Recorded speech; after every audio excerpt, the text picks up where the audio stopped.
Not Quite Right features discussions that are unfiltered and uncensored and may include themes that are inappropriate for younger listeners. Also, I swear a lot.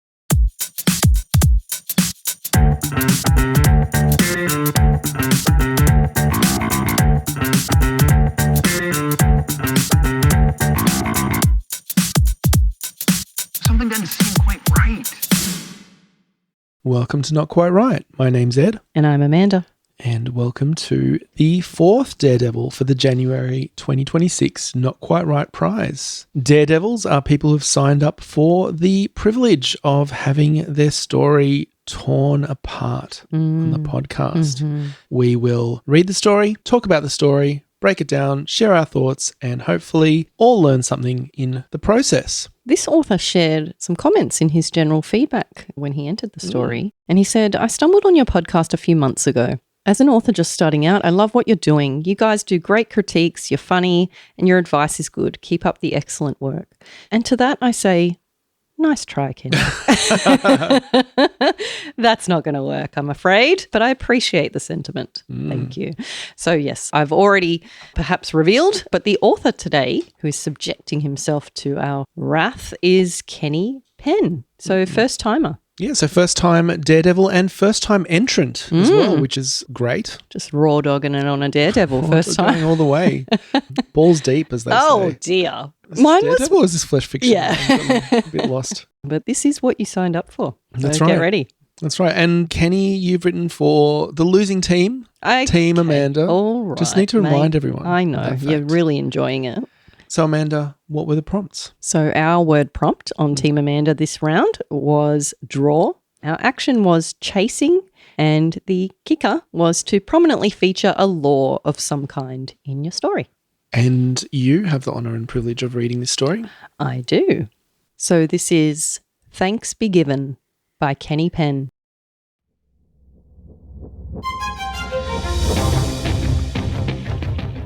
Harper shouldered through the Hyde Park crowd, feigning disinterest as she glanced backward.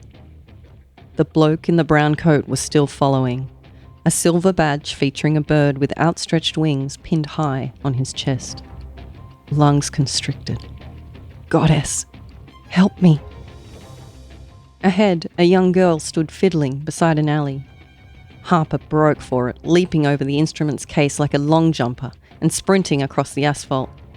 Hey, the detective shouted. Stop! Right, Harper thought, dodging a rubbish bin, and sentenced Mum to slow starvation. She saw another alley on the right and cut toward it, as the bloke's footsteps pounded the ground in her wake, running full pelt. Too late, she realised she'd run into a blind alley and whirled, heart pounding. The detective's bulky frame blocked the way back. Hello, love, he leered, slowing to a leisurely walk.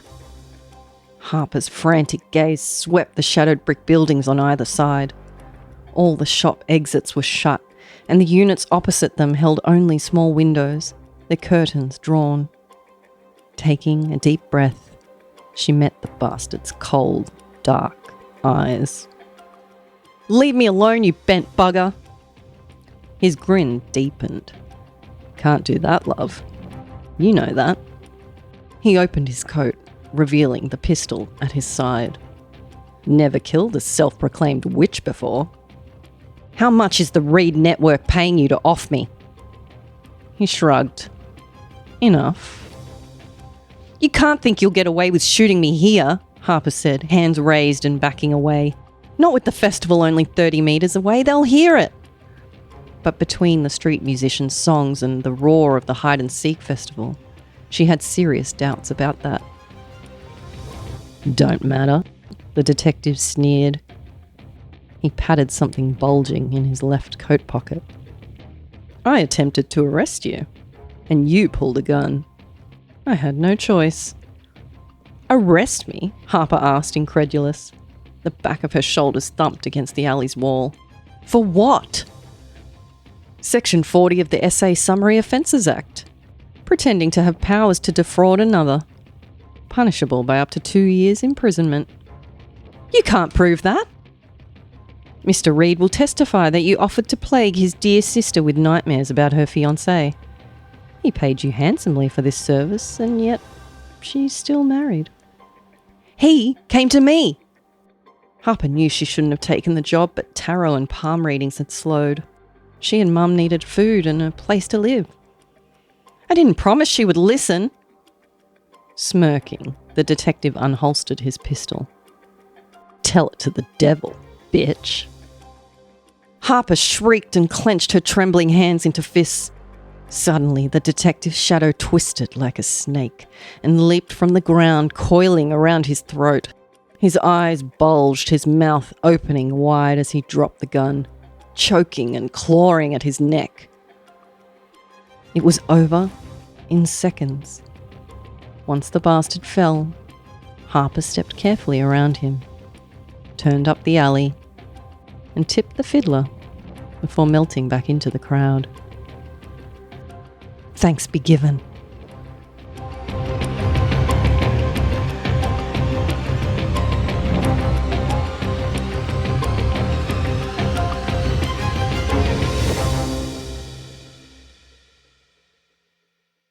Thank you, Kenny, for your story. And Kenny has left us a voicemail, which we will play for you now. Hi, Ed, Amanda. My name is Kenneth Penn, and I am from the United States in North Carolina. I'm really excited to hear you guys tear my short story up. I had a hard time deciding which prompt to go with, but ultimately went with Amanda's because I love learning and doing a bit of research. And I thought it would be cool to find some obscure law in Australia and write a story around it. We frequently hear the phrase, write what you know, and that's always sat wrong with me because what is fiction if not writing about an experience that isn't yours? For my story, I decided to write from the perspective of an Australian woman. As I am neither Australian or a woman, I'd love for one of the things you guys discuss to be how authentically Australian the story sounded. What did I miss and where did I go overboard? Thanks for doing this. I love your show and I promise not to cry overly much when you're through. Anyways, have a great day. So thank you, Kenny. And you certainly don't know Australian women if you think Amanda's going to go easy on you here. Some Australian women are nice. Just none in this room. None in this room. Well, you're the only Australian woman here, so why don't you respond to Kenny's question about authenticity? Sure. I mean, this character, she's a witch, so let's just set that aside. Although, my writers group is called The Coven, so I do feel I can speak on that basis as well. I will say she didn't feel particularly Australian, but she didn't not feel Australian either. She just felt like a young woman. There were some phrases in here that were not particularly Australian, and probably the main one that comes to mind is the idea of fiddling or a fiddler. That's not a term we use to describe a musician usually. We use it to describe something else. So that's potentially a little bit distracting. Mm-hmm. We would say someone playing the violin. And of course, a fiddle and a violin are different instruments. And so I get that there is such a thing as a fiddler, but you would probably get a different reaction saying that here in Australia, where our brains immediately go to the gutter. The movie Fiddler on the Roof has a different connotation.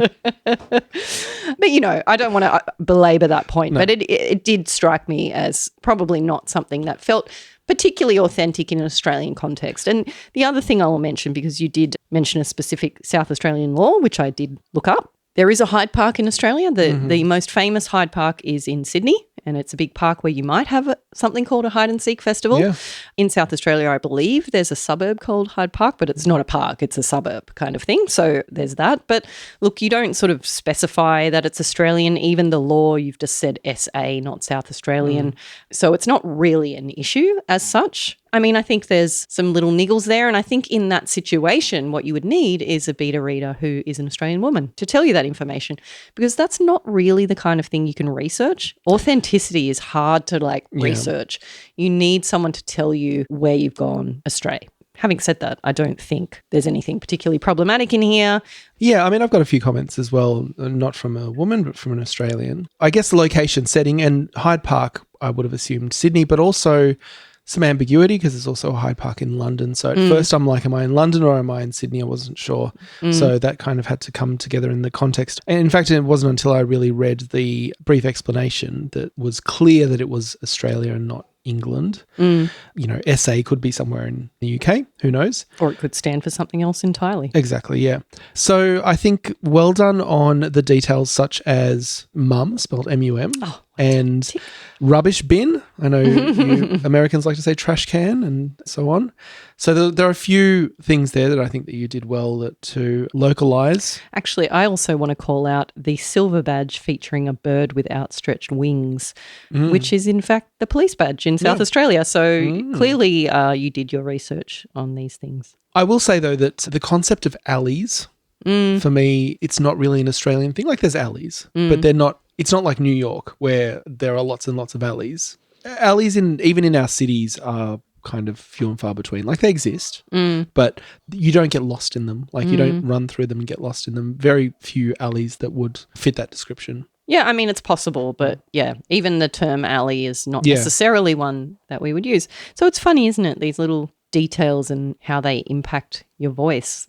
But, I didn't read this as an Australian specific story because it's not mentioned. So it didn't stand in the way of the flow of the story. And certainly as a reader, as an Australian woman who reads and absorbs a lot of American culture and fiction, the idea of running down alleys is fine. I understand what that is. It's not something foreign to me. I mean, technically it is, but it's not so foreign that I can't understand it. All that being said, let's take a step backwards to the title. And the title is Thanks Be Given, which is a phrase that appears only once, I believe, and that's in the final line. So I guess when we talk about titles, recalling the story and also reflecting the themes of the story, it doesn't have to do that all the time, and we always give this caveat, but it does help if your title is memorable and unique and points at the central thing in your story that will help us remember it. And in this case, I think Thanks Be Given is not a particularly strong theme or thematic idea in this story. It happens to be the last line. But for me, it doesn't necessarily recall the story, but it's fine as a title. I mean, I think potentially just spitballing, top of my head kind of thing, that idea of hide and seek, so hide, Hyde, to match Hyde Park, could have been something you could have played with as an alternative that might have felt a little bit more unique to this story. Yeah, definitely could have fiddled with that a bit. Oh, dear. But let's get into the story proper. So let's talk about those opening lines. Okay. Harper shouldered through the Hyde Park crowd, feigning disinterest as she glanced backward. The bloke in the brown coat was still following, a silver badge featuring a bird with outstretched wings pinned high on his chest. So I like this idea of the badge, implying that he's a police officer. And of course, we learn very quickly that he's a detective. To be honest, I'm not sure that the badge would necessarily be the thing that she's noticing. I'm not even sure if our police wear badges in a prominent way like that. Like they're more likely to probably have iron-on patches and things like that than an actual metal badge. Yeah. But aside from that, she's far away, looking back, feigning disinterest. Is she really homing in on that badge or is she thinking about something else? And I do think it's important that he's a police officer, but is she focused on the bird with its outstretched wings? That's going that step further to imply that she's really looking at the bird on the badge. So that's something that I would challenge. But I do like that this opening starts in a place of action. We're already moving through the streets and we do get that kind of idea of a bustling crowd, which I like. I think you could play into that more, like some smells and sounds of what's going on in this festival.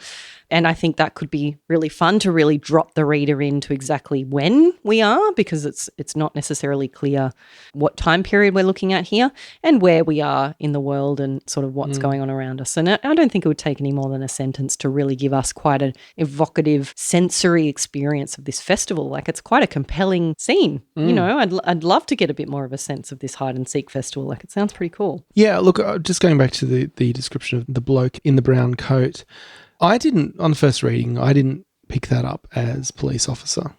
So bloke in a brown coat, silver badge, because you don't really know what kind of story this is going to be. Like it could be anything really. Could be a secret society or something. Like we don't know. So I would have just explained that he's A detective. a detective. Yeah. Straight up. I mean, I think this is an attempt at showing, right? Yeah. We're looking at the badge, we're looking at the code, and we're kind of implying this guy's following her, and we're getting a sense that something's not right. We're definitely getting that sense. But the badge kind of implies some sort of authority.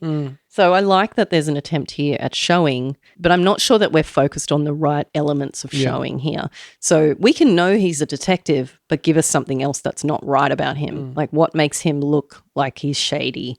Why is she running away from him? Something to consider, because I do think showing is something to strive for. I just think it's about, well, what are we showing and what's our objective here? I do like the next line where she says, "Goddess, help me," as a moment of showing, I guess, in a way. It's not called out that she's a witch and it's not until later, but that kind of gives you a little bit of a hint. Yeah, I would have liked the hint about the witch stuff to be a little bit stronger. I agree. I think that moment is good. I think we just needed a little bit more of that, because it's not until halfway through the story when the detective says, never killed a self-proclaimed witch before, that we get any sense of that being the conflict. And I think setting that up right from the outset probably would have allowed us to follow that a little bit more, because when that is mentioned, it feels like a bit of a jackknife in tone. We've got quite a contemporary seeming scene with normal characters doing normal things, and then all of a sudden we're mentioning that she's potentially a witch halfway through the story. And I think it's shocking in a way that is maybe a bit distracting. We want to take the reader along a little bit more with that. No, that's true. And especially because this is from her perspective, then you do have the opportunity to weave some more of those elements through the story. Yeah, and Goddess Help Me is great as a first one, and then just even maybe one more, but that's really clear. And it could be an action beat, like what is she doing, what is she saying to reveal that about herself. So there's a line that comes up in a moment. So write Harper thought dodging the rubbish bin and sentence mum to slow starvation. I'm not sure what that means. There's a little bit of backstory there, like who is her mother? Like why would this sentence her to slow starvation? And we can kind of guess at that. But seeing as you're raising it here, it's a point of confusion, especially at this point in the story where we don't really know anything about Harper. She's being chased by a detective. We assume that she's guilty or she's done something, right? And so how does mum go into the picture? And that's not really explained unless I've missed it. No, and mum doesn't really come back again. So what that does is that I really like, it sets up the stakes and the motivations for her. Why is she on the run? Why has she potentially done something questionable? And it's got to do with looking after her mum by the sounds of things. And that's a really powerful motivator. And the stakes are pretty high if you think your mum's going to starve if you were to go to jail, for example, or be killed by this dodgy detective. So I think that stuff's all great and it sets up her motivation, but we don't ever really pay that off later in the story. We don't further develop that. And so the stakes don't ever really feel resolved in that way. She just kind of runs away and the detective catches up with her and then they have their standoff and then it's all over. We don't see mum. We don't see how that plays out for her. So I think potentially if you're going to keep those as the stakes, then we need to see how that impacts mum later on. Otherwise, you can maybe rework the stakes to be something more immediate for Harper in that moment, that she might starve or that she might, well, the real stakes here, that she might be killed. Yeah, and just a general comment as well on these opening paragraphs. And I guess we're talking about the first half of the story. Before the truth comes to light, before the dialogue happens and we start to get a few more details, we're in a chase scene, right? There's one person being chased by another. And I feel like to be invested in a chase scene, you need to know who those people are and why. And whose side are you on? And as a reader, I'm not sure whose side I'm on really in this case. I mean, probably leaning towards the protagonist here because they're the protagonist. But I don't really know who's in the right and who's in the wrong. Or what she's been accused of doing. Exactly, yeah. It's great to drop us into the action, but it's hard to connect emotionally to action unless you're invested in the characters. So I think it's important to get us invested in the characters early on. And maybe that's just a beat in the opening line where Harper is shouldering through the crowd and we get a little bit more of her and who she is and why she's there and what she suspects of this detective that's following her, so that we can say, okay, well, we're on your side. Let's see what happens. Yeah, I do think always there's an opportunity in the story to set the stakes really early, what the character wants and what will happen if they don't get it. I think that needs to pretty much come right after the setup. So I would say typically in the very opening paragraph or two, you would be setting up the who, crucially, the main character. You'd be setting up the where. What are we looking at here? And you'd be setting up often the when. Is this a contemporary story? Is it set in the future or the past? Like, we will probably assume it's contemporary unless we're given information otherwise. So those things should be set up in the first couple of paragraphs, and then very shortly thereafter in a story like this, of this length, it's the stakes. It's what does this character want and what will happen if they don't get it. And I do think that's missing in this scene. We sort of tangentially mention mum a little bit, but we don't really develop that idea. So I wonder if Kenny did have an Australian beta reader, because there are some other little phrases in here that feel Australian, like running full pelt. I feel like that's an Australianism. I don't think I've heard an American say that.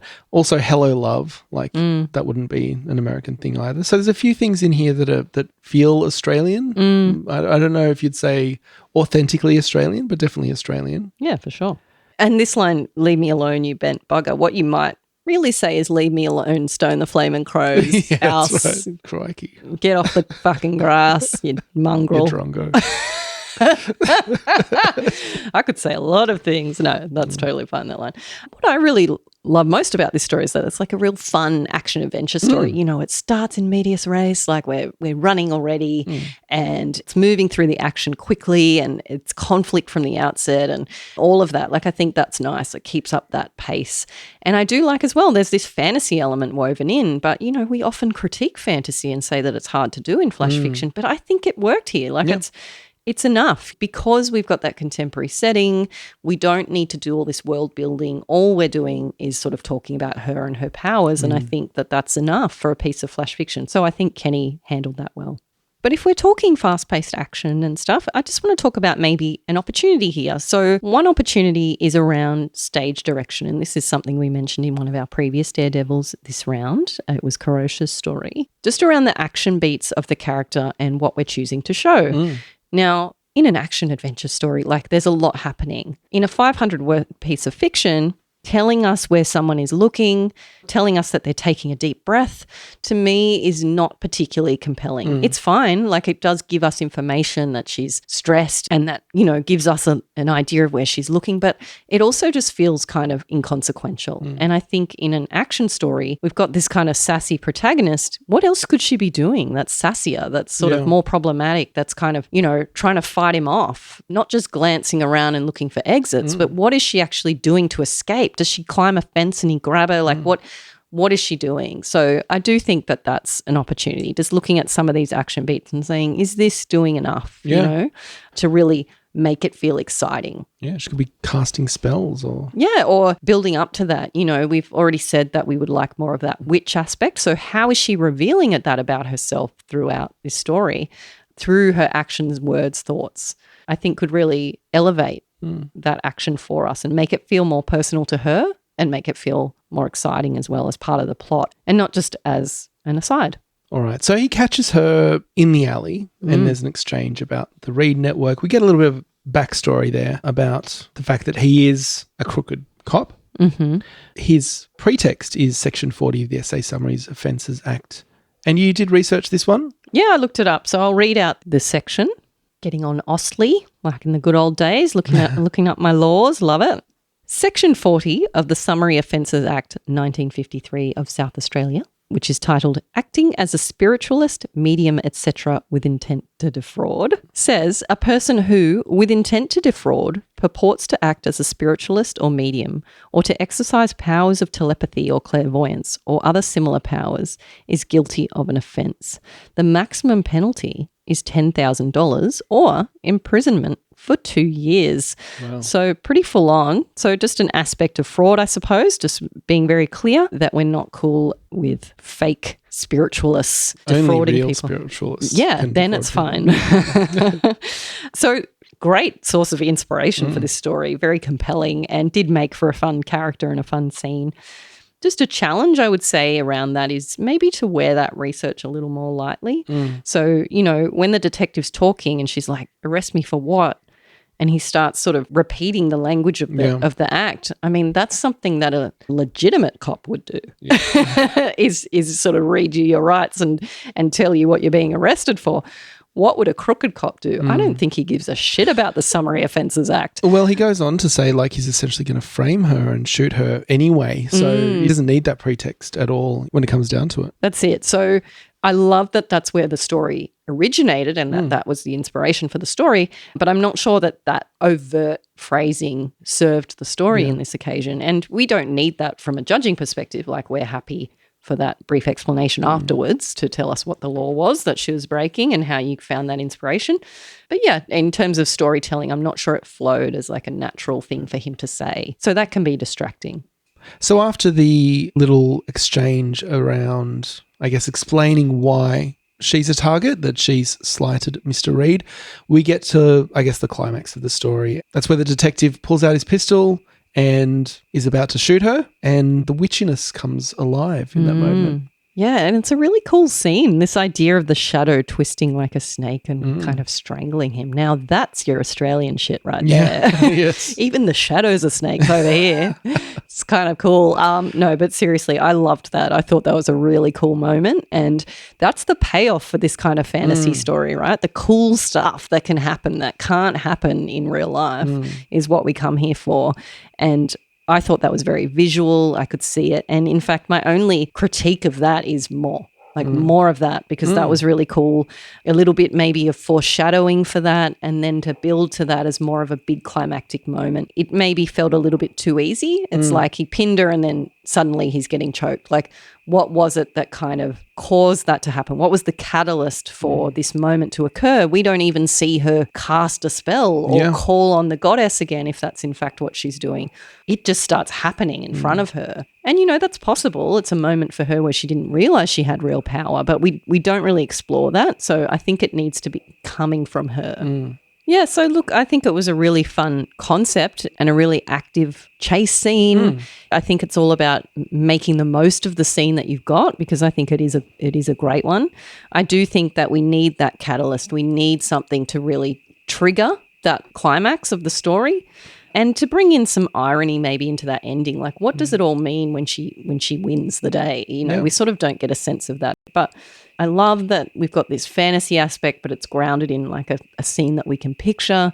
I think my favorite part is that scene with the snake. I think that's really, really cool. So good fun, and a great place to take this inspiration you had of this obscure lore. So let's, before we wrap up, let's jump into the prompts. Yeah, so the word prompt here was the word draw, and we had the curtains drawn in the windows of the apartments in the alley. And that one slipped into the background pretty easily. Absolutely. And, I don't know how many curtains we had that were drawn, but it wouldn't have been many, so that was a nice little different use there.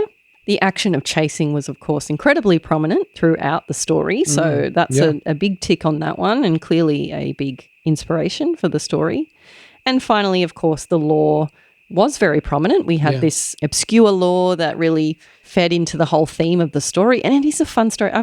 You could make a novel out of this, I feel. No, definitely. And I hope you do. But yeah, thank you so much, Kenny. I really enjoyed that story. I hope you aren't crying overly much, as you say, and that you have in fact kept your promise not to do so.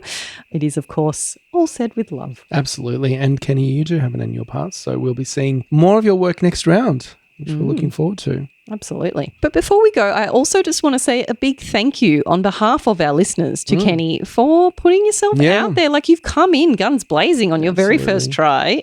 You have been very brave. I know it's not easy.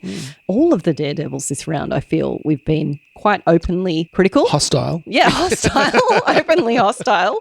And so, it's tough. It's bloody tough. And you've done that not just for yourself, but for everybody else listening. So huge congrats to you for that. And I hope that, the first listen's probably the hardest. I hope that you can come back, listen again, and maybe enjoy thinking about your story from a fresh perspective. Take the things that you agree with and then leave the things that you don't, which is what we hope everybody does with the feedback they receive on their art. But that wraps it up for this episode. And we'll be back in a week's time with our fifth and final Daredevil for the round. And until then, right on. Right on. We hope you enjoyed this special Daredevil episode of Not Quite Right. If you have thoughts on this story, follow us on social media and join the conversation.